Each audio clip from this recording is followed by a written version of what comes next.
సంక్షేమ సంఘం జాతీయ నేత వైసీపీ ఎంపీ ఆర్ కృష్ణయ్య ఆధ్వర్యంలో బీసీ కుల సంఘాల సదస్సు జరిగింది. ఈ సమావేశానికి దాదాపు 139 కుల సంఘాల ప్రతినిధులు హాజరయ్యారు. పెద్ద సంఖ్యలో తరలివచ్చిన బీసీ సంఘం నేతలు అధికార వైసీపీకి మద్దతు ప్రకటించారు. బీసీల అభ్యున్నతికి పాటుపడుతోంది కేవలం సీఎం జగన్మోహన్ రెడ్డి ఒక్కరే అన్నారు బీసీ సంఘం రాష్ట్ర అధ్యక్షుడు మారేష్.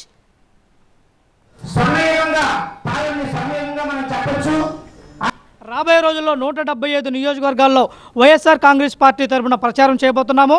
ఎందుకంటే ఇవాళ ఎస్సీ, ఎస్టీ, బీసీ, మైనార్టీ వర్గాల్లో ఉన్నటువంటి పేదరికాన్ని నిర్మూలించాలనే తపనతో పనిచేస్తున్నటువంటి ముఖ్యమంత్రి వైఎస్ జగన్మోహన్ రెడ్డి గారు ఇవాళ మా వర్గాలకు మేలు జరుగుతుంటే తట్టుకోలేక కడుపు మండుతో పెత్తందారులు, అగ్రవర్ణాలంతా కూడా ఏకమయ్యి జగన్మోహన్ రెడ్డి గారి మీద విషప్రచారం చేస్తున్నారు.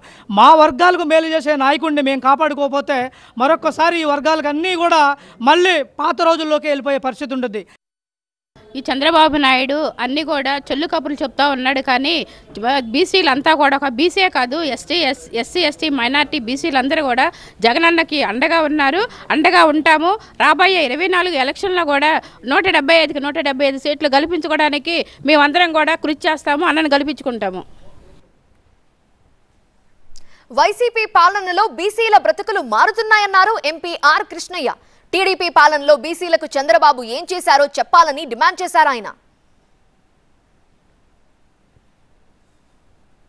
దేశంలో ఎక్కడ ఏ రాష్ట్రంలో కూడా ప్రతి బీసీలు ముఖ్యమంత్రి ఉన్న రాష్ట్రాల్లో కూడా ఫీజుల రియంబర్స్మెంట్ లేదు, స్కాలర్షిప్ లేదు, అమ్మఒడి లేదు, ఇంగ్లీష్ మీడియం లేదు. మా పిల్లలు షూజ్ మంచి బట్టలు వేసుకొని, టక్ వేసుకొని, బూట్లు వేసుకొని, ల్యాప్టాప్ పట్టుకొని మా గుడిసెలకి వెళ్ళి పోయి చదువుకుంటుంటే మీకెందుకు మంట అని చెప్పి నేను అడుగుతున్నా.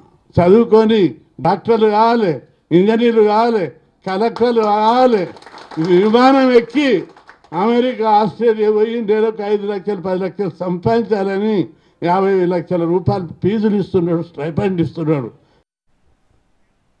బీసీలకు సీఎం జగన్ మాత్రమే న్యాయం చేస్తారని అన్నారు వైసీపీ ఎంపీ బీదా మస్తాన్ రావు. బీసీలకు తప్పకుండా జగన్ ఎక్కువ సీట్లు కేటాయిస్తారని అన్నారు.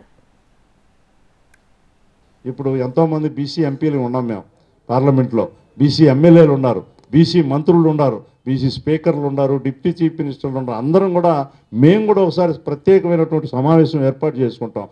రాష్ట్ర పార్టీలో ఉన్నటువంటి బీసీలందరం కూడా ఒక సమావేశం ఏర్పాటు చేసుకొని మనం ముఖ్యమంత్రి గారికి అందరం కూడా ఒక్కసారిగా పోయి మన కష్టాలు చెప్పి దానికి ఎట్టా కడతీర్చాలనేటువంటి కూడా డిమాండ్ చేస్తామని చెప్పి కూడా ఇప్పుడు ఇది సమయం కాదు. ఇప్పుడు ఏంటంటే మనం రుణం తీసుకునేటువంటి సందర్భం ఇది.